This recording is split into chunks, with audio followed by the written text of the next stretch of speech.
mujer en el matrimonio, un tema de gran controversia hoy. ¿Qué significa realmente ser ayuda idónea del esposo? ¿Acaso con el matrimonio hay un morir a sueños que esa mujer tenía antes de casarse? ¿Dónde quedan las prioridades de tu vida de mujer una vez das el sí acepto?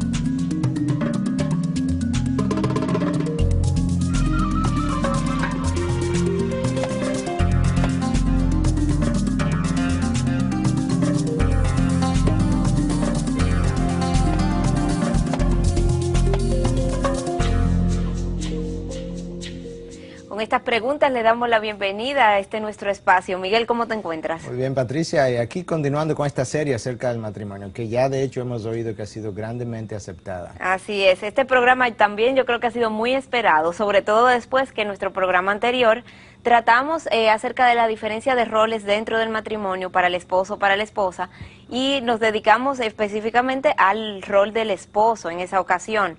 No alcanzamos a desarrollar así todo lo que tenía que ver con el rol de la esposa, exclusivamente para la esposa, dentro del matrimonio. Claro, y de entrada yo quiero recordar para aquellos que quizás estuvieron viendo el programa anterior y hablarlo para los que no lo han visto, que hablamos o describimos de una forma muy clara cómo Dios diseñó al hombre y la mujer anatómicamente diferentes, no solamente en términos de sus órganos genitales, a nivel del cerebro estuvimos hablando de cómo el cuerpo calloso, que es la estructura que une las dos mitades del cerebro, cómo ese cuerpo calloso tiene un 40% más de fibras en el caso de la mujer que lo que es en el caso del cerebro del hombre. Y eso es importante cuando van a funcionar en la vida diaria. Y eso nos hablaba entonces de que hay un diseño diferente para roles diferentes, para asumir cosas diferentes.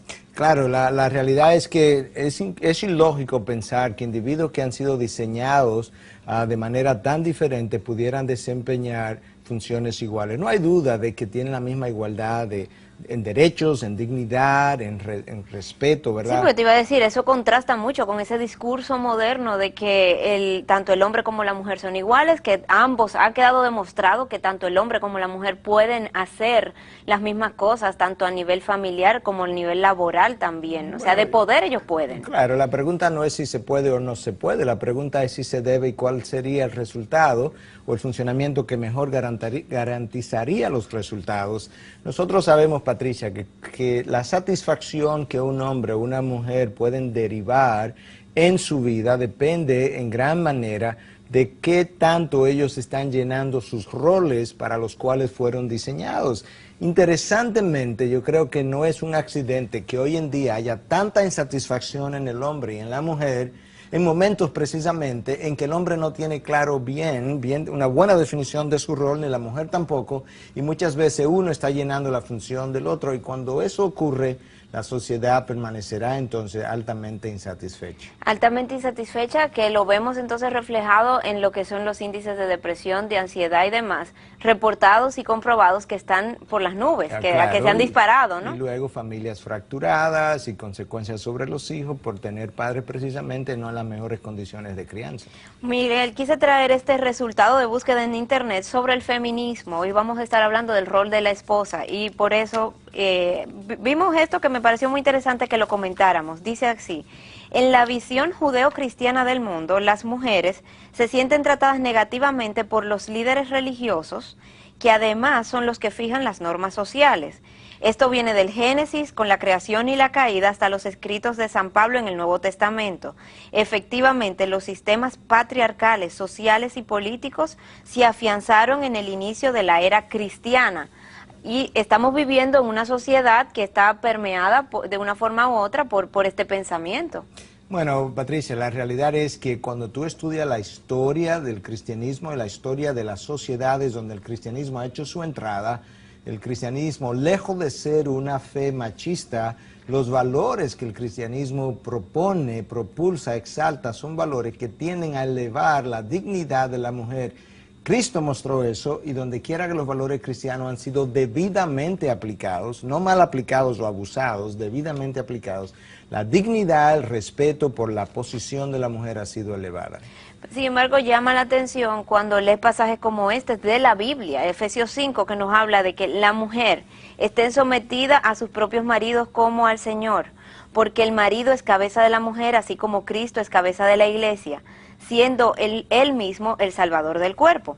Pero así como la iglesia está sujeta a Cristo, también las mujeres deben estarlo a sus maridos en todo. Esto choca oír esta palabra hoy, pleno siglo XXI, y es que la comparación de que esos maridos para las mujeres tienen que ser como Cristo es para la iglesia, equiparar a maridos y Cristo, es extrema esa comparación. Bueno, quiero decirte, Patricia, que también tenemos que ver el otro lado de la moneda. Dios le pidió al marido que amara a su mujer como Cristo amó a la iglesia. Y Cristo amó a la iglesia incondicionalmente hasta el punto que se dio a sí mismo por ella, de manera que Cristo le ha hecho demandas sumamente altas a ambos, y las demandas que le hace el hombre a la mujer la compara con Cristo en ambos casos. Pero recuerda algo, el matrimonio es una institución. En toda institución hay una cabeza. De manera que para que la institución funcione bien, debe haber alguien que sea reconocido como cabeza, y en este caso Dios, que diseñó el matrimonio, entendió, por razones que entenderemos mejor después, que el hombre debía ser la cabeza, pero él debe amar a esa mujer incondicionalmente, y ese tipo de hombre no la va a someter, a subyugar, a dominar, a minimizarla, a abusarla, a despreciarla y respetarla. Eso es un mal funcionamiento, un abuso de lo que es su rol dentro del matrimonio. Miguel, cuando hablamos del rol de la mujer en la pareja, en el matrimonio, la Biblia apunta y nos trae a colación un concepto de mucha controversia, es el concepto de sumisión. Cuando leemos pasajes como este que nos hablan de esa sumisión, toca detenerse y explicarlos para poder entender bien el contexto en el que se habla y cuál es el mandato que abarca y que no abarca cuando lo leemos. Dice, las mujeres estén sometidas a sus propios maridos como al Señor, y más adelante dice, porque así como la iglesia está sujeta a Cristo, también las mujeres deben estarlo a sus maridos en todo. Estaba hablando de una sujeción, y esa sumisión ha sido interpretada dentro de la comunidad cristiana yéndose de un extremo a otro. Hay unos que apuntan a que es una forma de garantizar que la mujer obedezca al marido en todo lo que él ordena, mientras que otros más liberales entienden que eso era para otra época, que ya no tiene esa aplicación, que de hecho ni siquiera ellos mismos entienden que la mujer tiene que someterse a su liderazgo. Yo creo, para comenzar, que la palabra obedecer al marido ni siquiera es la palabra bíblica para hablar de cómo debe darse esa relación. Los que se obedecen son los jefes, y el marido no es un jefe. El marido necesita inducir a esa esposa a seguir el ejemplo que le está modelando. Pero tenemos que decir, Patricia, que la sumisión no implica, en primer lugar, que la esposa está de acuerdo con todo lo que el esposo hace, porque eso implicaría que ella entiende que su esposo es infalible, lo cual no lo es. Tampoco implica que ella no puede expresar sus opiniones, que no puede expresar sus diferencias. Tampoco implica que una vez que el marido habló ya no hay más nada que decir, ella no tiene derecho a hablar. No implica que las decisiones del hogar se hacen sin consultar. Yo creo que cuando esas cosas están ocurriendo son patrones altamente disfuncionales dentro del matrimonio. Si ella es una ayuda idónea para algo, Dios le ha dado al hombre una ayuda, y las ayudas se consultan y son de gran ayuda, valga la redundancia. Pero cuando hablamos, Miguel, de esa palabra de sumisión, hay una connotación a la obediencia, a la docilidad, a un sometimiento de uno a otro. Es como una pasividad que esa mujer debe tener, esa actitud de pasividad para someterse al marido y entonces así funcionar. Yo creo que el miedo viene siendo que esa pasividad te anule, te llegue a anular como persona. Bueno, si eso ocurre, estamos contra el diseño de la Biblia. Dios no puede crear a un individuo, una mujer, con una personalidad que surge de su mente, de sus propósitos, para que ella sea anulada tan pronto ella se une en matrimonio. Surge de la mente y los propósitos de Dios. De Dios, entonces no puede ser que ella sea anulada, al contrario, ella debiera ser enriquecida, igual que el hombre, en la medida en que ella funciona como esposa. Wayne Mack escribió un libro que se llama Fortaleciendo el Matrimonio, y ahí en este libro yo creo que él da algunos principios que yo creo que son importantes a que los revisemos en términos de qué pudiera implicar esa sumisión. ¿Qué es y qué no es? Porque vamos a ver, a tratar de bajarlo a la vida práctica. Exactamente. Mire, en primer lugar, ¿qué no es? Ella no es un contrincante del esposo, luchando por ella tener la última palabra, No, ellos están supuestos a funcionar como un equipo. Sin embargo, él está llamado a ser la cabeza, que al final de cuentas es el que toma la decisión final, ¿o no? Bueno, claro, pero recuerda, en un equipo de pelota hay un manager que es quien toma la decisión final, pero él escucha, él observa, él se da cuenta cuáles son las debilidades y fortalezas de sus peloteros y los usa conforme a sus mejores habilidades, en sus mejores momentos, y él tiene la responsabilidad incluso de estimularlos a desenvolverse en esos roles y a desarrollar esas fortalezas.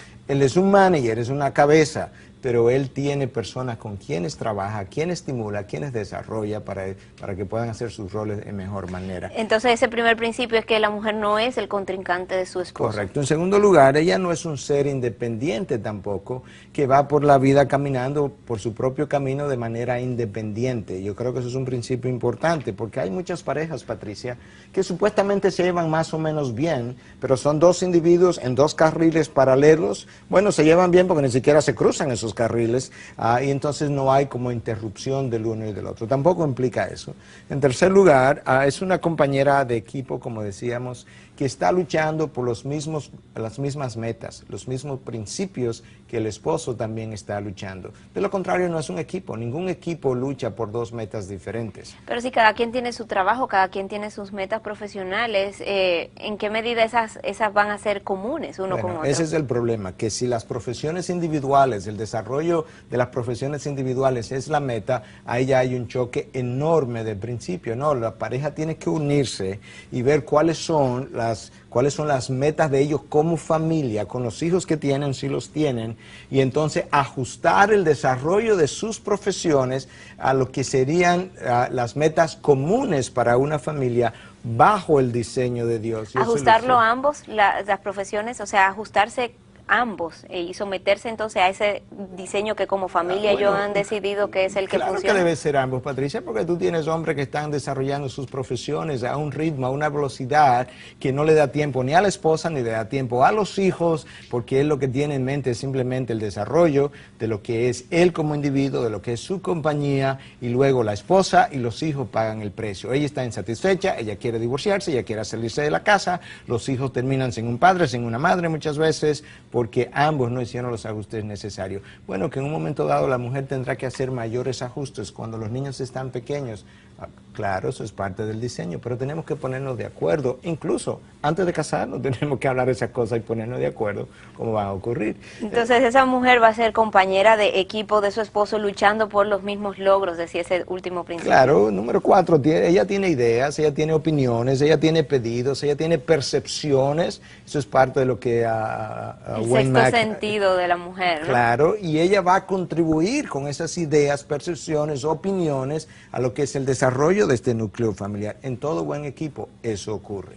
Y el buen uso de esto es de provecho para ambos, para la familia, para el hogar. Claro, la sumisión no implica que el esposo desconoce los dones y los talentos con los que Dios creó a esa mujer, a los dones que Dios le dio en el momento en que ella llegó a ser creyente, si es creyente. No implica que el esposo va a desconocer algo que Dios ha puesto en ella. Al contrario, es reconocerlo para ayudar a ella a desarrollar precisamente lo que Dios ha puesto en ella.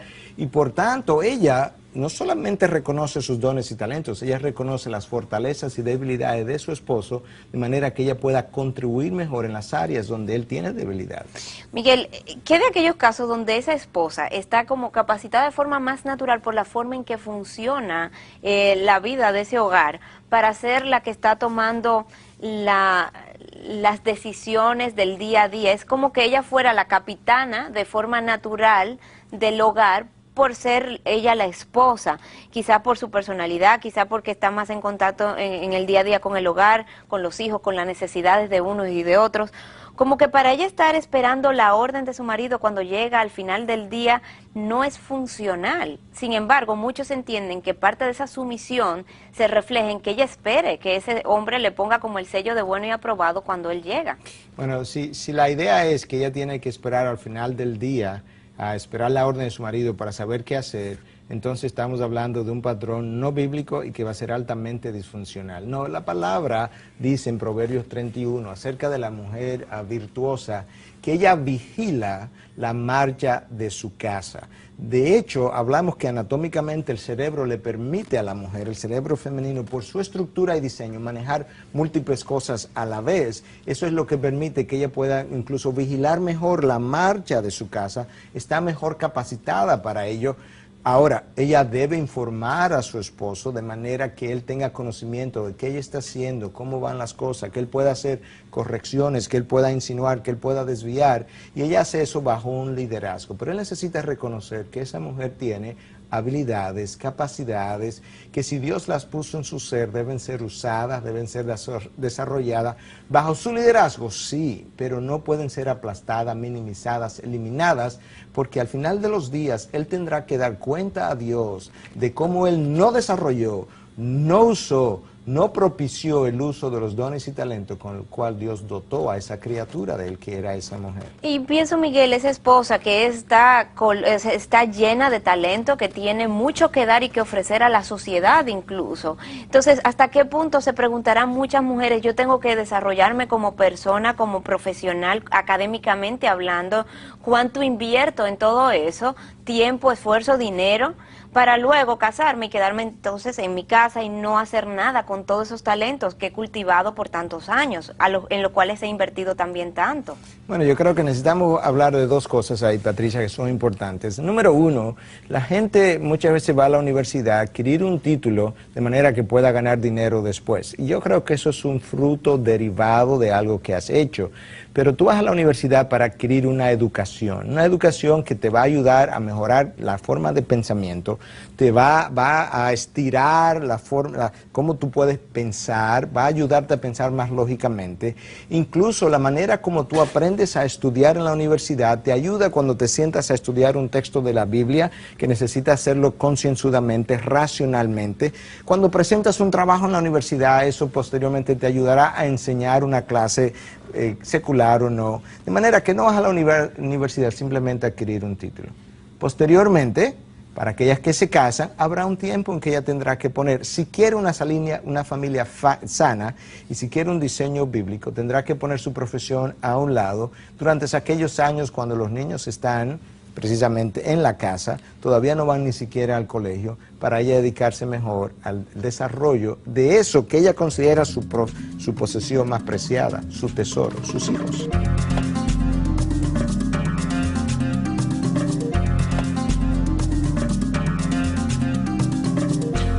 La mujer sumisa, ayuda idónea para su esposo, puede lucir como un privilegio para algunas, para otras puede parecer esto una gran carga, un peso, una hipocresía aún para otras.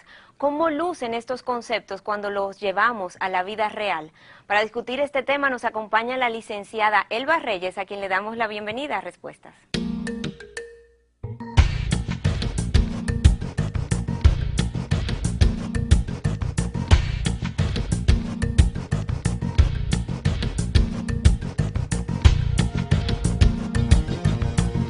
Lamentablemente, hoy la sociedad nos enseña, y el feminismo, que la sumisión es algo mandado a guardar, que el papel de la mujer es salir a la calle, olvidarse de que tiene un hogar, de que tiene hijos, y salir a buscar roles que originalmente fueron diseñados para el hombre.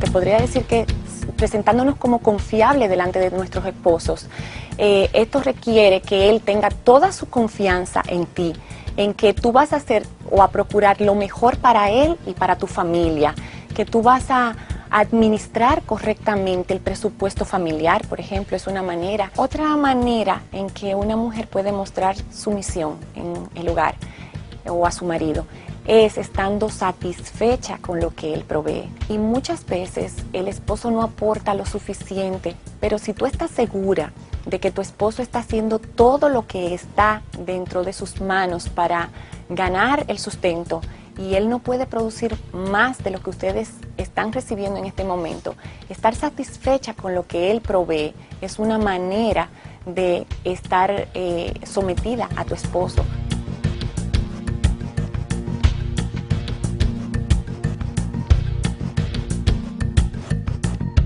Por el contrario, o sea, si esta mujer tiene claro cuál es el plan de Dios para ella, ella va a saber y va a soñar los sueños que Dios soñó para ella. Eso es lo que nosotras debemos perseguir, lo que Dios dice en su palabra, el propósito para el cual fuimos creadas. Eso no anula mis sueños, eso no anula mi personalidad. Si yo soy una mujer que quiero agradar a Dios y vivir conforme a su palabra, yo voy a conformar todo lo que yo soy de acuerdo a su palabra. Entonces, al casarme, al tener hijos, no es que yo no puedo realizarme profesionalmente, pero yo voy a buscar la manera de poder hacer esas cosas sin sacrificar lo prioritario, que es mi familia, que es mi esposo, en el caso de que lo tenga.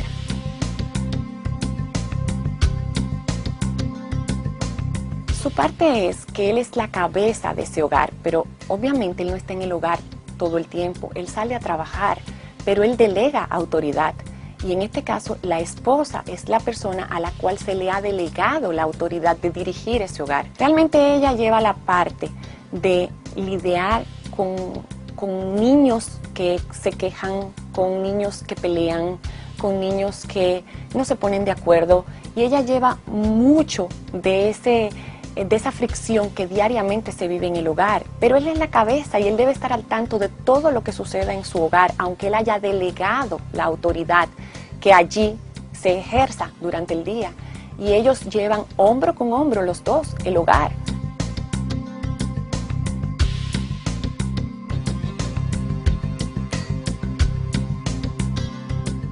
Sabemos que hay madres que son solteras, hay madres que aún estando casadas, necesitan salir a trabajar y la presión para ellas es todavía mayor porque están en un trabajo en la calle y también tienen que llevar un hogar. Y aquí lo que debe primar sobre todo es una buena actitud, pero una buena actitud significa algo del corazón, tiene que ver algo con el corazón, con estar convencidas de que ese es el plan de Dios para ti y que el tener tu hogar, a pesar de que tienes que salir a la calle y trabajar, esa es tu prioridad y que tú debes realmente darle lo mejor de ti a tu familia.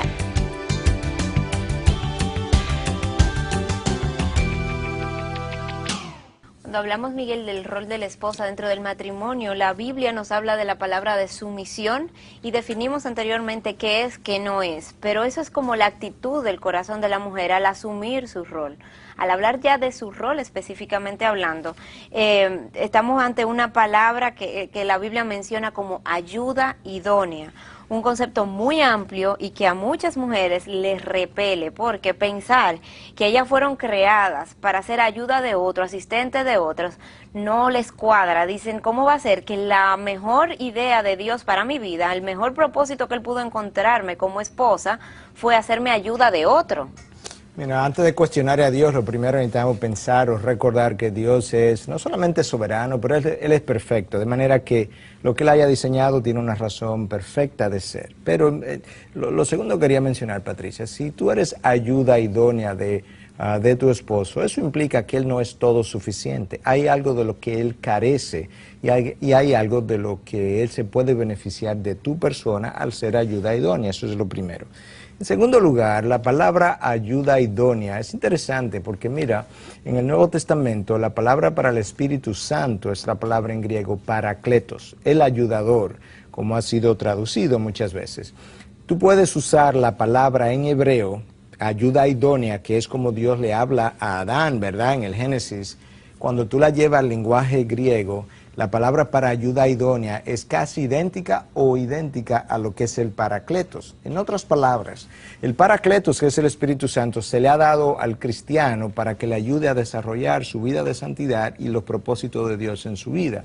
De esa misma manera, la esposa como ayuda idónea tiene la enorme responsabilidad muy santa y muy sublime, de ayudar también a ese esposo con los propósitos de Dios en su vida, de manera que cuando ella hace eso, ella encuentra también sentido de existencia, sentido de satisfacción y al mismo tiempo estará desarrollándose a la vez bajo un liderazgo, o debiera estar desarrollándose, bajo un liderazgo santo de su esposo que le ayuda a continuar desarrollándose como individuo también. O sea que no es un castigo, no es parte de la caída del hombre en el Edén, el que a la mujer se le haya impuesto entonces ese rol de ser ayuda del marido. Claro que no. Cuando Dios dijo que el hombre estaba solo y que no era bueno que estuviera solo, le haré ayuda idónea, eso es mucho antes de la caída, o antes de que pudiera haber entrado el pecado en ellos. No, o sea que desde un principio ese fue el plan original de Dios en su diseño. Claro. Miguel, sin embargo, a las mujeres cristianas, hablabas de que esa mujer va a apoyar a su esposo, va a ayudarlo a desarrollar, pero ¿cuánto no se le ha dicho a la mujer cristiana? Usted no es el Espíritu Santo de su esposo, tiene que dejarlo, tiene que dejar de pretender ser el Espíritu Santo para él. Entonces, ¿cómo luce esta enseñanza que me acabas de decir a la luz de esto que se le ha dicho por tanto tiempo a la porque mujer? yo hice una comparación de cómo ella puede contribuir a que ese esposo desarrolle los propósitos que Dios haya soñado para él.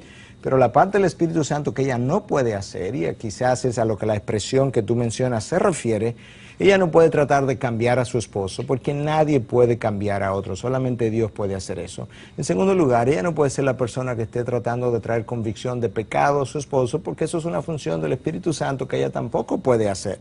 De manera que cuando le decimos a alguien, o tú oyes a alguien decir, bíblicamente hablando, tú no puedes ser el Espíritu Santo de su esposo. Te estás refiriendo primordialmente a esas dos cosas. No trates tú de producir la convicción de pecado y no trates tú de cambiarlo, porque tú no vas a poder. Sí, sin embargo, es cierto que se han visto casos de hombres que quizás llevaban una vida descarriada de mucho pecado anteriormente y que la gente cuando los ve ahora tranquilos casados dicen, bueno, eso es porque ella ha tenido ese efecto sobre la vida de ese hombre. Ese hombre no hubiera cambiado si no hubiera sido por ella.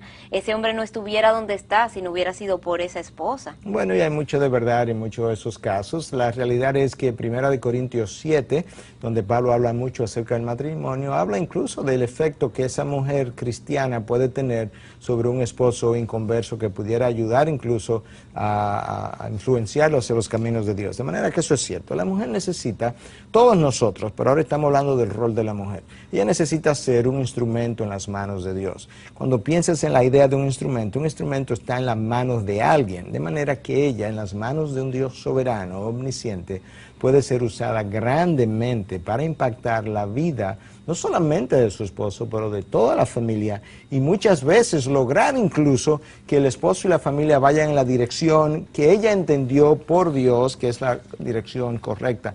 Pero ella necesita sabiduría al hacer eso, porque no puede pasarle por alto a la cabeza que es su esposo. Ni tampoco pasarle por alto a los principios bíblicos que ella han establecido y que ella debe respetar a lo largo de ese caminar. Claro, piénsalo de esta manera, una ilustración que ya usé en el programa anterior. El presidente de la República, él es la última autoridad, pero él tiene muchos ministros, muchos de los cuales en muchas áreas están mejor preparados que él para ayudarlo a moverse en una dirección en la que él no iba, precisamente porque él no tiene la experiencia en esa área. Pero él es la máxima autoridad. Pero si él es sabio, él va a oír a sus ministros y le va a hacer caso y va a implementar cosas que sus ministros quieren, porque él no tiene la experiencia. Y eso debiera ser lo mismo con la esposa y el esposo. Eso requiere mucha madurez también dentro de lo que es el matrimonio. Claro. Es algo que hemos aludido, que es necesario crecer como individuos antes de dar un paso tan importante como es el matrimonio. Miguel, hace unos días me llegó un correo con una reflexión que decía: Dios nos asignará un molestador personal. Aquel que nos molesta, nos aprieta los botones, nos irrita. Mi molestador puede ser cualquiera, dice, mi esposa, mi jefe, mi pastor, aún mi hijo, un hermano en la fe. Lo importante no es quién sea, sino lo que representa para nosotros. Es el mensajero encargado por Dios para enseñarme secretos, áreas ciegas que no vemos, a veces dolorosos sobre mi caminar con Él. Siendo la esposa esa mujer que está de cerca, viendo el corazón de su esposo, me imagino que muchos de los que nos ven pueden estar pensando y diciendo, claro, mi molestador es mi esposa, por excelencia, más que nadie es ella. Bueno, yo creo que eso probablemente lo pueden decir los dos, en probablemente la mayoría de los matrimonios, porque es así, es hierro con hierro se afilan, dice la palabra de Dios, y Dios los ha puesto ahí para eso. Pero si esa mujer no sabe ser la molestadora santa en las manos de Dios, hazte la idea de esto que te voy a decir. Es como que tú tengas en la planta del pie una espinita que te molesta, pero que se limita a simplemente causarte la molestia. versus una espina que aparte de causarte la molestia, quiere seguir penetrando profundamente hasta hacerte un hoyo, hacerte sangrar y hasta que se te infecte y crear todo ese desastre. Bueno, yo creo que hay molestadoras personales que han infectado el matrimonio. Y puedo decir también, Patricia, yo quiero ser balanceado en esto. Yo creo que hay molestadores masculinos personales que han infectado el matrimonio. Tenemos que ser sumamente cuidadosos al hacer eso. Y qué penoso, Miguel, es ver que los matrimonios muchas veces se han convertido en ese campo de batalla de voluntades para imponer mi voluntad por encima de lo que el otro, o hacer todo como una estrategia. Si gana esto, no puedo perder terreno aquí, ella va a pensar que ella es la que domina, o él va a tomarme me va a anular como persona si sigo en esta... Realmente hay un juego de estrategia detrás de todos estos pensamientos cuando uno escucha las conversaciones de los temores, de los miedos que hay entre el hombre y la mujer. Todo eso es producto de la caída del hombre. Realmente la lucha de los sexos comenzó en el jardín del Edén, después de la caída de Adán y Eva. Génesis 3:16, entre las cosas que la mujer oyó fue cuando Dios le dijo, el deseo será para tu marido, pero él tendrá dominio sobre ti. Ahí hay un juego de palabras en el hebreo que es interesante. Cuando Dios dice el deseo será para tu marido, él no se está refiriendo al deseo sexual, porque el hombre es más sexual que la mujer incluso. Cuando tú miras esa palabra que aparece en Génesis 3:16, aparece solamente una sola vez más en el Antiguo Testamento y hace referencia a que el pecado no debe enseñorearse sobre ti. Entonces, el pecado no debe dominarte. Lo que ese texto está tratando de decir es que el deseo de dominar, la mujer de dominar al hombre, era parte de la caída de la caída del hombre, del pecado. Y ahora, en esa lucha, por el hombre tener una personalidad más fuerte, probablemente terminaría dominando a la mujer. Eso es fruto del pecado, esa lucha de los sexos. Y en la medida en que Dios redime al hombre, redime a la mujer, cuando estos llegan a ser cristianos, esa lucha debe ir amainando, para usar una palabra muy nuestra, debe ir disminuyendo, debilitándose cada vez más y funcionar más naturalmente en sus roles. Ayuda, en cooperación. En cooperación, ayuda, dirección, liderazgo, amar incondicionalmente, respetar incondicionalmente. Eso funciona más armónico.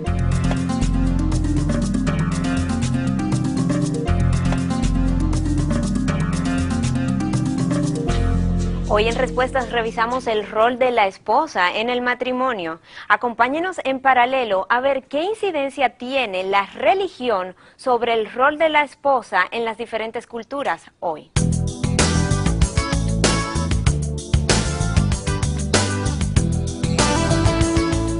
Estaba viendo ahora fotos de mi hija Paulina. Es que a veces me pongo a pensar en su futuro, en cómo la sociedad le brindará o le negará diversas oportunidades y las decisiones que tendrá que tomar. Paulina pertenece a una familia cristiana y esto le marca un estilo de vida. Por eso cuando veo en televisión a niñas de China, India, África, musulmanes o de otras culturas, no puedo evitar compararlas y pensar en lo diferente que serán en sus formas de ser y estilos de vida. Para empezar, en algunos países como China, India y Pakistán, se tiene la concepción de que la vida de un niño es más valiosa que la de una niña, lo que da pie al aborto selectivo de sexo femenino cuando se identifica el sexo del feto mediante el ultrasonido. Según su credo, su Dios enfatiza la superioridad de los hombres, por lo que estos tienen ventaja sobre ellas. Se les niega el derecho a de herencia igual. Se les permite a los hombres maltratar físicamente a sus esposas. Las mujeres deben aceptar que su esposo tenga varias esposas, pero ellas solo pueden tener un marido. Las niñas que tienen su primera menstruación a partir de los 9 años son consideradas adultas y se les busca marido. No pueden repudiar al marido, pero este sí puede hacerlo a ellas sin que signifique una deshonra para su familia.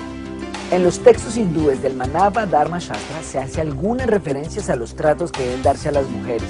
Por ejemplo, en estos se permiten y se validan maltratos físicos por parte de sus esposos, ya que la autoridad que estos tienen sobre ellas es similar a la que el padre tiene sobre los hijos. Como vemos, millones de niñas crecen en un medio hostil que las desvalora.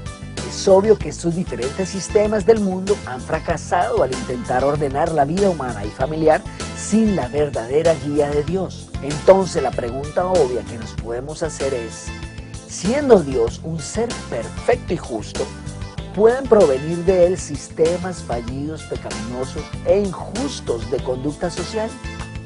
Amigos, la respuesta es no. Solo la vida en Cristo es el sistema social y familiar establecido por Dios. Hasta la próxima, En Paralelo. Contrastemos esto que vimos en paralelo con la enseñanza bíblica, una enseñanza que contiene textos como este. En Tito 2, del versículo 3 al 5, leemos lo siguiente al hablarle a las esposas. Dice: asimismo, las ancianas deben ser reverentes en su conducta, no calumniadoras ni esclavas de mucho vino, que enseñen lo bueno, que enseñen a las jóvenes a que amen a sus maridos, a que amen a sus hijos, a ser prudentes, puras, hacendosas en el hogar, amables, sujetas a su marido, para que la palabra de Dios no sea blasfemada. Estos conceptos son chocantes en la sociedad moderna. Por versículos como estos es que la Biblia es catalogada muchas veces retrógrada, arcaica, que no aplica hoy, porque hoy en día insinuar que la mujer debe cuidar de su casa es considerado por muchos como una forma de explotación de la mujer. Para eso es que ella está, para sujetarse a su marido, cuidar de la casa, amar a los hijos y punto, es limitarla tanto. Bueno, mira, lamentablemente nosotros hemos disminuido significativamente el valor que tiene el criar una próxima generación adecuadamente y por tanto el valor que tiene el que una mujer pueda dedicar tiempo y esfuerzo al desarrollo de la próxima generación, que es la que va a impactar la sociedad. A eso no se le está dando ni prioridad ni valor, pero la palabra habla por la misma capacidad que la mujer tiene de ser alguien que vigila la marcha de su casa. El mismo libro de Proverbios 31 también la define como una mujer trabajadora, hacendosa, productiva, pero dentro de un contexto, obviamente, que no permita, que no vaya a perjudicar lo que es el desarrollo de esa próxima generación, de sus hijos. Su prioridad debe estar en el hogar, en el desarrollo de esa Y de eso familia. queremos hablar ahora, de la prioridad, porque sin un sistema sano y balanceado, obviamente el tiempo y las energías acaban donde no tienen que ir. Así Y es que es. la mujer de hoy ocupa más tiempo, ocupa tanto tiempo de su agenda en el trabajo, y sin embargo cuando tú le preguntas, pero ¿qué es lo que más importa en tu vida?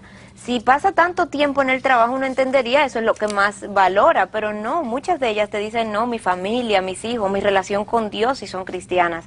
Hay una dicotomía, hay una diferencia entre lo que ellas están anhelando y dicen que valoran versus lo que está comiéndose el tiempo que ellas tienen, y al final del día son 24 horas que tenemos solamente y tenemos que repartirnos como esposas, como profesionales, como madres, etcétera, etcétera. Bueno, la palabra clave tú la has dicho, dicotomía. Ella sabe qué es lo más importante en la vida. Ella sabe que es la familia, ella sabe que son sus hijos, ella sabe que es su relación de matrimonio, pero sabiendo eso, ella no lo vive. Ella vive esa dicotomía y simplemente yo necesito entender que yo no puedo decir que esto es prioritario y luego cuando voy a la vida no darle la prioridad en el diario vivir, porque entonces yo no creo eso. Pero lo que ocurre es, Patricia, en todas las encuestas, es que tanto el hombre como la mujer saben que la familia es prioridad, que el matrimonio es prioridad, los hijos es prioridad, pero ellos no le están dando la prioridad de que ellos saben que tienen y viven esa dicotomía con las consecuencias resultantes. Miguel, los datos estadísticos nos dicen lo siguiente: en Estados Unidos, más del 50% de niños menores de 6 años tienen madres que trabajan fuera de la casa. Este porcentaje es mucho mayor para mujeres con hijos mayores. En el año 2000, el 90% de todas las mujeres entre los 16 y 65 años trabajaban fuera del hogar. Esto tiene consecuencias sociales que hemos analizado en otros programas. Claro que aún el mundo secular ha comenzado a visualizar. De hecho, he comenzado a leer en algunos artículos provenientes de Europa, donde hay una cierta tendencia a regresar, a las mujeres querer regresar a sus hogares. Lamentablemente, en algunos casos ni siquiera pueden hacerlo por las condiciones sociales en que están viviendo. Pero es un reconocimiento de esas consecuencias. Necesitamos recordar que lamentablemente entonces nuestros hijos están siendo criados por la televisión, están siendo criados por alguien que no es su madre, están siendo criados por la sociedad, y todo eso aumenta a nivel de tensión, de familias fracturadas. y aumenta también la cantidad de tentaciones a las cuales se exponen estos hijos vía televisión y vía contacto con amigos y amigas que nadie ni siquiera conoce porque nadie está en la casa para conocerlos. Y más que nada también, Miguel, perdemos influencia sobre la vida de esos hijos. Claro. O sea, al despegarnos tanto por tanto tiempo de la vida de ellos, perdemos influencia en lo que ellos van a llegar a hacer. Claro, y luego queremos achacarle el problema a la computadora, a la televisión, en vez de decir, no, yo no he estado ahí para regular uno y el otro. El cuadro, Miguel, no es alentador, es más bien de mucha tensión, como decías, pero aún así la mujer sigue dando lo mejor de sí en el trabajo y en la casa llega con lo que le sobra de las energías después de un día de trabajo, después de una jornada bastante pesada. Muchas dicen, Miguel, me gustaría poder dejar todo esto, me gustaría poder cambiar mi ritmo, pero no puedo. Las condiciones económicas en las que estamos viviendo no me permiten dejar de lado la carga sobre mi esposo solamente porque tenemos un préstamo de la casa, un préstamo del vehículo, etcétera, etcétera, y empiezan a mencionarte las responsabilidades a las que tienen que hacerle frente, más la educación como está de cara. Si queremos darle un mejor nivel educativo a nuestros hijos, pues hay que hacer sacrificios, que son los sacrificios que estamos hablando aquí. ¿Qué les dices a ese grueso de mujeres que tienen esta situación, que quieren cambiar ese ritmo, pero no pueden por su situación económica? Patricia, el problema es que muchas quieren siempre y cuando eso no implique ningún sacrificio, ninguna disminución de nivel de vida que están viviendo. Y yo no puedo, como dicen en inglés, tener el pastel, el cake, y comérmelo al mismo tiempo. Cuando me lo como ya no lo tengo. Bueno, de esa misma manera, yo creo que hay varias cosas que necesitamos considerar. Es posible que yo no pueda al otro día deshacer toda esa armadura, todos esos préstamos y demás. Necesito comenzar a planificar de manera que si necesito disminuir mi nivel de vida, quizás no puedo mandarlo al mejor colegio, pero sí le doy la mejor educación moral y cristiana que puedo darle. Entonces ahora comienzo verdaderamente a poner las cosas en prioridad. Nosotros hemos sobreenfatizado la preparación académica y hasta el cristiano ha hecho eso por encima de lo que es la preparación moral. ¿Tú quieres saber el resultado de eso? Lee los periódicos, mira la sociedad. Tú te das cuenta que el problema está no hay afuera, el problema comienza adentro en los hogares. Cuando tú no tienes familias fuertes, no puedes tener sociedades fuertes. Cuando no tienes familias morales, no puedes tener sociedades morales. Cuando no tienes familias responsables, no puedes tener sociedades responsables. El problema de la sociedad no es la computadora, no es el periódico, no es la televisión, no es el colegio. El problema de la sociedad es la familia, el núcleo donde todo comienza. Todo se levanta o se cae en la sociedad desde el núcleo interior de la familia. ¿Y crees que entonces la mayor responsabilidad recae sobre esa esposa que está llamada a quedarse en gran medida de manera más cerca del hogar, de manera más cerca de la crianza de los hijos? Bueno, ¿Es ella la última responsable? Yo creo que responder eso con un sí, eso sería algo no bíblico tampoco. No, el hombre tiene una responsabilidad de liderazgo espiritual, moral sobre su familia. Él no puede, nosotros no podemos despegarlo de esa responsabilidad. Pero obviamente, dentro del hogar tiene que existir un ente supervisor, más en contacto con lo que está pasando dentro de la unidad familiar, más en contacto con la familia. Como muchas veces precisamente es el hombre que está llamado a ser ese líder y ser proveedor de su familia. Él es el que está más indicado a salir más horas y ella más indicada a quedarse más horas. Cuando esos hijos crezcan, que necesiten menos supervisión, que necesiten menos cuidado, cuando a veces ya se van hasta de la casa, ella está libre de nuevo en ese sentido. Y ella debiera también buscar la forma de contribuir y ser productiva para su sociedad también. Y poner en uso los talentos y los dones que habíamos hablado que ella también tiene.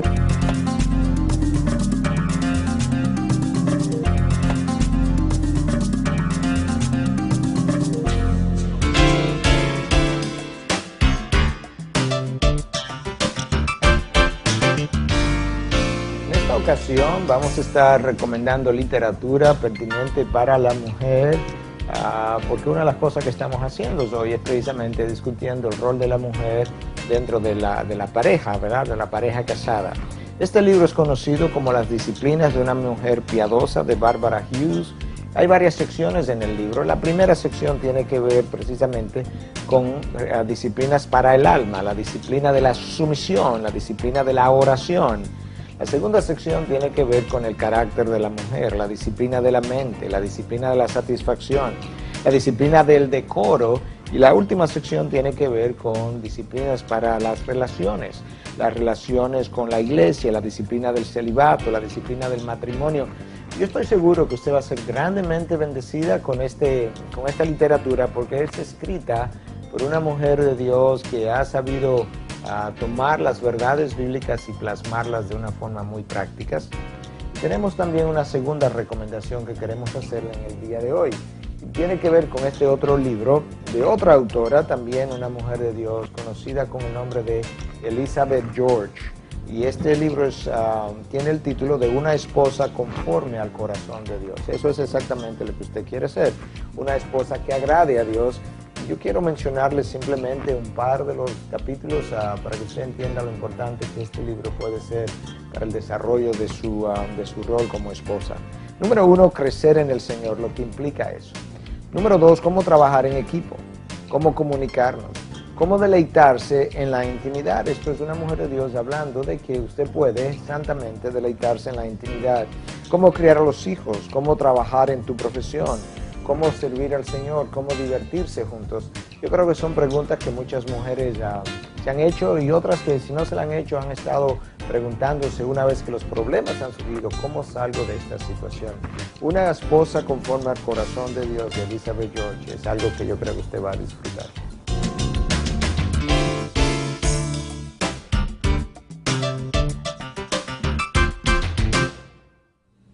Hasta aquí, Miguel, hemos revisado lo que es el rol de la esposa dentro del matrimonio, definido por una actitud de sumisión y un compromiso a ser ayuda idónea para su esposo.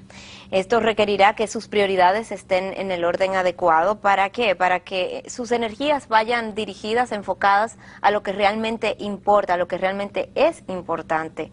Me imagino que a la luz de lo expuesto, muchas se pueden estar preguntando, bueno, ¿qué hago ahora que sé todo esto, que me han hecho consciente de estas consecuencias también, que no he llenado realmente ese rol a la manera de Dios? ¿Qué hago con mi vida? ¿Por dónde empiezo? Bueno, lo primero es revisar, Patricia. Necesito revisar mi vida, mis roles, mis funciones, lo que he hecho a la luz de lo que he aprendido. Yo creo que ese es el paso número 1. Paso número 2, necesito reconocer, una vez yo hago la revisión, reconocer dónde no lo he hecho bien.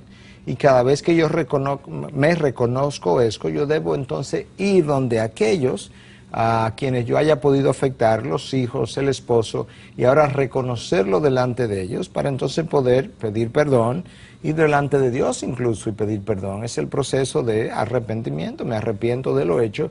Entonces ahora yo tengo número 1, revisión, número 2, reconocimiento, número 3, pedir perdón, el arrepentimiento, número 4, replanificar, vuelvo a planificar de nuevo lo que antes no había planificado en otra dirección. Quizás no pueda hacer eso en un día, quizás no lo pueda hacer en un mes. Claro, no pueden mañana salir y renunciar a su trabajo porque le está consumiendo mucho tiempo, dejar de lado y olvidarse de lo que tienen como responsabilidades frente a sus padres, frente a la familia. Claro, pero necesito entonces comenzar a planificar el resto de los días que me quedan, moviéndome en otra dirección. Mientras más rápido me mueva en la dirección que Dios quiere que yo me mueva, pues mejor bendecido, bendecida estaré, mejores beneficios cosecharé. Miguel, mucho de lo revisado luce más fácil cuando se piensa en parejas cristianas, donde se habla el mismo idioma entre la pareja.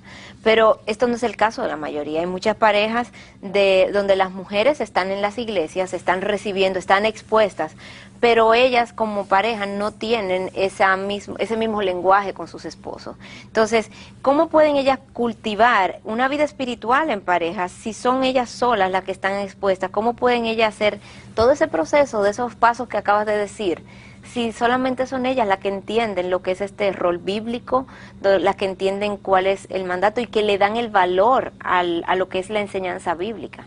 Bueno, mira, recientemente hablamos en nuestra iglesia acerca de un tema interesante. ¿Qué hacer cuando yo no sé qué hacer? Eso es exactamente el caso de esa esposa. ¿Y qué hago entonces? Porque no sé qué hacer cuando tengo un esposo inconverso. Bueno, crezca usted, concéntrese usted en crecer, madurar emocionalmente, crecer espiritualmente, acérquese a Dios. Usted podría sorprenderse del efecto que puede tener en la vida de otros cuando usted crece, cuando usted sana. Una persona sana, Patricia, está en mejor capacidad para amar, para perdonar, para reconocer, para comunicarse, para influenciar al otro, para que incluso el otro le tome más en cuenta, precisamente porque cuando reacciona de manera sana, madura, crea menos murallas, crea mucho menos rechazo, empuja mucho menos al otro hacia afuera. Es extraordinario ese efecto. Y déjame decirte algunas cosas que mencioné a manera de ir cerrando el programa, que le mencioné a estas parejas. Cuando usted sana, o una pareja sana, obviamente está compuesta de individuos que han sanados. Bueno, si yo sano individualmente, estoy agregando sanidad a la pareja. Independientemente que el otro haya sanado o no. Claro, porque si estamos enfermos los dos, cuando uno sana, yo le estoy agregando sanidad a la pareja, no toda la sanidad necesaria, pero está mejor que antes de yo haber comenzado a sanar. En segundo lugar, usted se sorprenderá, como decía, cuánto usted puede impactar la vida de la otra persona una vez usted haya sanado y redirigido y priorizado su vida correctamente. Número 3, no espere resultados espontáneos. Aun si usted cambia, hace su mejor esfuerzo, aun si usted tiene la mejor intención, yo he hecho todo esto y él no ha cambiado. Esa no es la idea ni el propósito para usted cambiar. Usted debe cambiar porque ha reconocido que hay cosas que no están bien. Espere en Dios ahora porque las cosas pueden tomar un tiempo. Y número 4, trabaje en usted primero. No trate de que el otro cambie para usted comenzar a cambiar, porque el otro va a hacer lo mismo.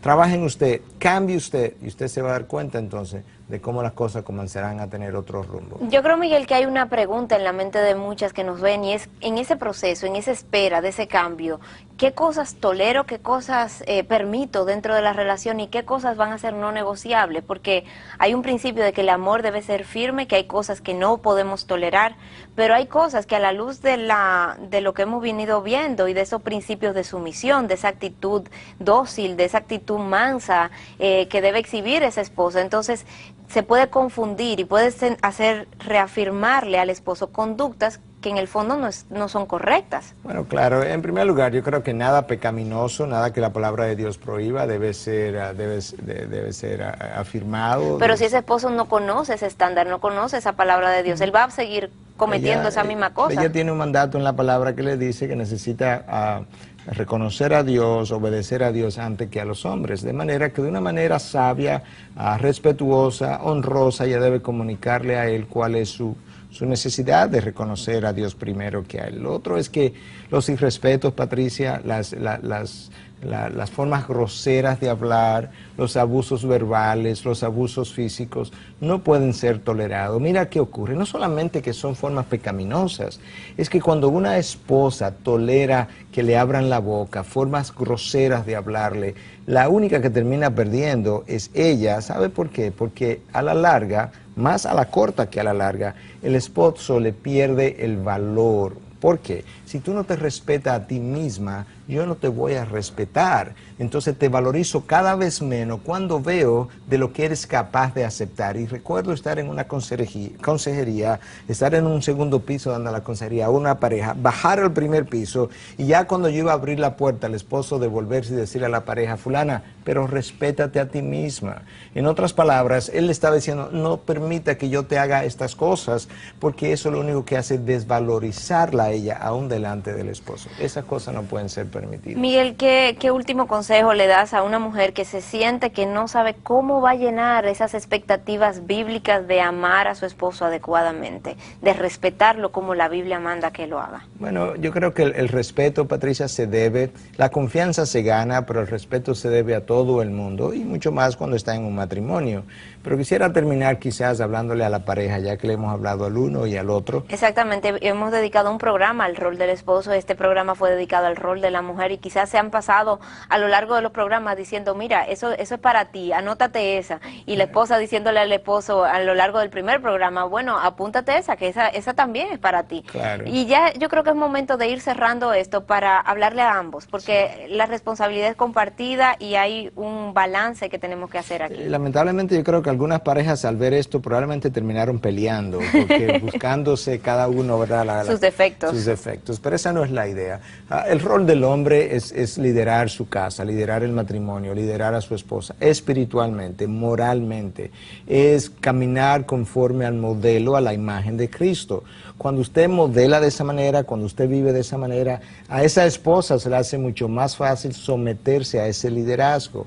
El problema está en que cuando su liderazgo es un liderazgo machista, es un liderazgo impositivo o no existente, Patricia, porque en ocasiones es que el esposo tampoco lidera, no hace nada, entonces se le resulta muy difícil a esa esposa a respetar a ese marido y someterse a él. Y esposa, cuando usted se somete a su marido, usted no se está sometiendo a él en primer lugar, usted se está sometiendo a Dios. La sumisión suya a su marido no es un problema entre usted y su marido, es un problema entre usted y Dios. Que mandó que se sometiera. Que fue quien dio la orden, ¿verdad? Entonces, cuando violo eso, tengo consecuencias. Igualmente, cuando lo respeto, Dios sabrá darme gracia para con mi marido, para con su marido, para que las cosas comiencen a resultar diferentes. Bueno, Miguel, hasta aquí hemos tocado lo que es el tema de la diferencia de los roles entre esposo, esposa dentro de la pareja. Muchísimas gracias por haber compartido este espacio con nosotros. Gracias a ti y ojalá que usted pueda comenzar a vivir conforme al patrón de Dios. Como bien dijimos, hasta aquí los roles de la dentro de la pareja, pero nuestro próximo programa sigue tratando acerca de la serie de matrimonio. ¿Qué tendremos para entonces? Conflictos matrimoniales, de dónde surgen, cuáles son sus causas. ¿Qué podemos ver para evitarlos? ¿Es acaso evitable el tener conflictos dentro del matrimonio? ¿O toda pareja de una forma u otra se verá plagado de estos y nunca desaparecerán? Interesantísimos los temas que han surgido a la luz de esta serie. Recuerden, amigos, nuestra página de internet www.respuestatv.org, donde pueden visitarnos y conocer más acerca de la producción de este programa. Hasta aquí nos despedimos, será hasta la próxima. Pasen muy buenas.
De la mujer en el matrimonio, un tema de gran controversia hoy. ¿Qué significa realmente ser ayuda idónea del esposo? ¿Acaso con el matrimonio hay un morir a sueños que esa mujer tenía antes de casarse? ¿Dónde quedan las prioridades de tu vida de mujer una vez das el sí acepto?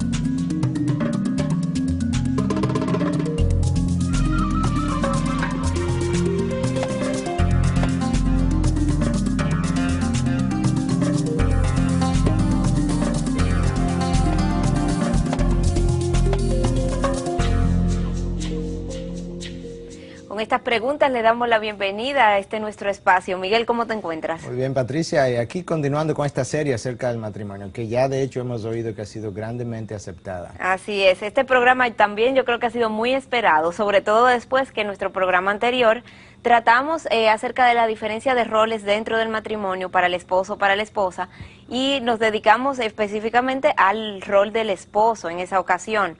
No alcanzamos a desarrollar así todo lo que tenía que ver con el rol de la esposa, exclusivamente para la esposa dentro del matrimonio. Claro, y de entrada yo quiero recordar para aquellos que quizás estuvieron viendo el programa anterior y hablarlo para los que no lo han visto, que hablamos de o describimos de una forma muy clara cómo Dios diseñó al hombre y la mujer anatómicamente diferentes, no solamente en términos de sus órganos genitales, a nivel del cerebro estuvimos hablando de cómo índices de depresión, de ansiedad y demás, reportados y comprobados que están por las nubes, que se han disparado, ¿no? Y luego familias fracturadas y consecuencias sobre los hijos por tener padres precisamente no en las mejores condiciones de crianza. Miguel, quise traer este resultado de búsqueda en internet sobre el feminismo. Hoy vamos a estar hablando del rol de la esposa y por eso vimos esto que me pareció muy interesante que lo comentáramos. Dice así: en la visión judeo-cristiana del mundo, las mujeres se sienten tratadas negativamente por los líderes religiosos, que además son los que fijan las normas sociales. Esto viene del Génesis, con la creación y la caída, hasta los escritos de San Pablo en el Nuevo Testamento. Efectivamente, los sistemas patriarcales, sociales y políticos se afianzaron en el inicio de la era cristiana. Y estamos viviendo en una sociedad que está permeada de una forma u otra por este pensamiento. Bueno, Patricia, la realidad es que cuando tú estudias la historia del cristianismo y la historia de las sociedades donde el cristianismo ha hecho su entrada, el cristianismo, lejos de ser una fe machista, los valores que el cristianismo propone, propulsa, exalta, son valores que tienden a elevar la dignidad de la mujer. Cristo mostró eso, y donde quiera que los valores cristianos han sido debidamente aplicados, no mal aplicados o abusados, debidamente aplicados, la dignidad, el respeto por la posición de la mujer ha sido elevada.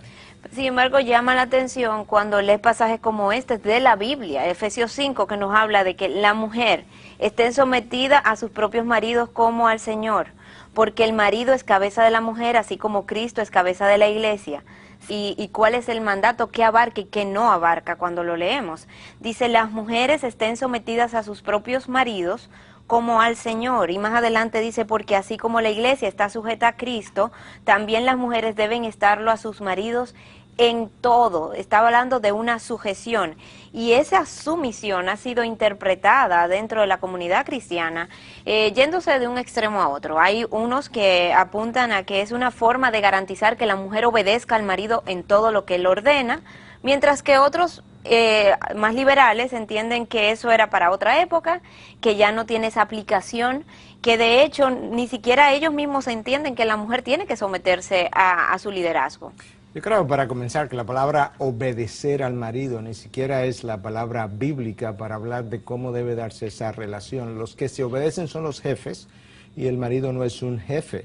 El marido necesita inducir a esa esposa a seguir el ejemplo que le está modelando. Pero tenemos que decir, Patricia, que la sumisión no implica, en primer lugar, que la esposa está de acuerdo con todo lo que el esposo hace, porque eso implicaría que ella entiende que su esposo es infalible, lo cual no lo es.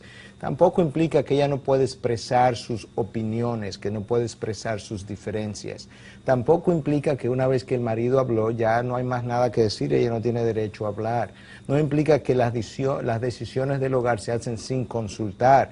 Yo creo que cuando esas cosas están ocurriendo son patrones altamente disfuncionales dentro del matrimonio. Si ella es una ayuda idónea para algo, Dios le ha dado al hombre una ayuda, y la ayuda se consulta. El cuerpo calloso, que es la estructura que une las dos mitades del cerebro, como ese cuerpo calloso tiene un 40% más de fibras en el caso de la mujer que lo que es en el caso del cerebro del hombre. Y eso es importante cuando van a funcionar en la vida diaria. Y eso nos hablaba entonces de que hay un diseño diferente para roles diferentes, para asumir cosas diferentes.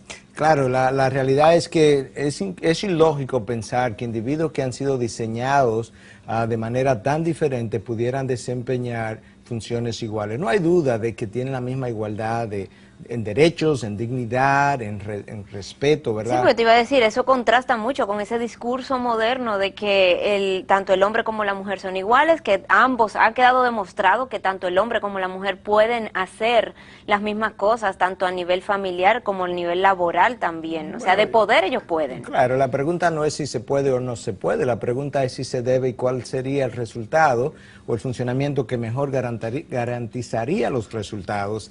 Nosotros sabemos, Patricia, que la satisfacción que un hombre o una mujer pueden derivar en su vida depende en gran manera de qué tanto ellos están llenando sus roles para los cuales fueron diseñados.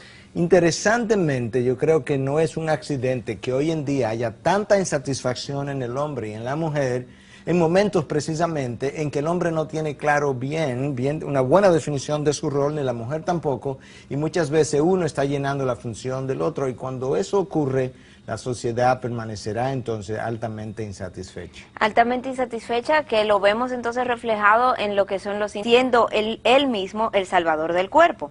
Pero así como la iglesia está sujeta a Cristo, también las mujeres deben estarlo a sus maridos en todo. Esto choca oír esta palabra hoy, pleno siglo XXI, y es que la comparación de que esos maridos para las mujeres tienen que ser como Cristo es para la iglesia, equiparar a maridos y Cristo es extrema esa comparación. Bueno, quiero decirte, Patricia, que también tenemos que ver el otro lado de la moneda.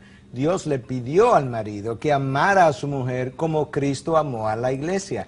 Y Cristo amó a la iglesia incondicionalmente hasta el punto que se dio a sí mismo por ella, de manera que Cristo le ha hecho demandas sumamente altas a ambos, y las demandas que le hace el hombre a la mujer la compara con Cristo en ambos casos. Pero recuerda algo, el matrimonio es una institución. En toda institución hay una cabeza. De manera que para que la institución funcione bien, debe haber alguien que sea reconocido como cabeza, y en este caso Dios, que diseñó el matrimonio, entendió, por razones que entenderemos mejor después, que el hombre debía ser la cabeza, pero él debe amar a esa mujer incondicionalmente, y ese tipo de hombre no la va a someter, a subyugar, a dominar, a minimizarla, a abusarla, a despreciarla y respetarla. Eso es un mal funcionamiento, un abuso de lo que es su rol dentro del matrimonio. Miguel, cuando hablamos del rol de la mujer en la pareja, en el matrimonio, la Biblia apunta y nos trae a colación un concepto de mucha controversia, es el concepto de sumisión. Cuando leemos pasajes como este que nos hablan de esa sumisión, toca detenerse y explicarlos para poder entender bien el contexto en el que se habla